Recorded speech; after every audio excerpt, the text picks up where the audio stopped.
એક નાનો એક્ટિવિટી કરે છે જેમાં બાળકોને પ્રોત્સાહન મળતું હોય જે મને ખબર પડી મેં કીધું સાહેબ આમાં મારો શું યોગદાન હોઈ શકે એ મેં ડાયરેક્ટલી જોઈન કર્યું અને હું પોતાને સૌભાગ્યશાળી માનું છું કે આમાં હું એક પાર્ટ બની શક્યો અને સ્પેશિયલી જ્યારે પણ આપણે વિચાર કરીએ ને કે આપણે સ્કૂલ બધાને એક જ વસ્તુ આવતી હોય કે સ્કૂલ એટલે ભણવાનું હોય પણ મને યાદ નથી કે હું ભણવામાં કોઈ દિવસે ટોપ 10માં આવ્યો હતો એક્ટિવિટીઝ જે પણ એ ભણતરની જેટલી જ ઇમ્પોર્ટન્સ છે એમાં જે એક્ટિવ થાય આ બાળકોને પ્રોત્સાહન મળે અને આપણા તાલુકાનો આપણા જિલ્લાનો આપણા દેશનો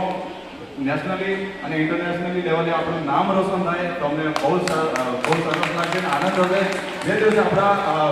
વલસાડ જિલ્લાના કોઈ અમે નાના મોટા પ્રયત્ન કરીએ દર વખતે કે કેવી રીતે બાળકોનું કે સમાજનું કલ્યાણ થાય એમાં જોઈન કરીએ. Thank you so much. આપ જે પણ પધારેલો છો થેન્ક યુ સો મચ.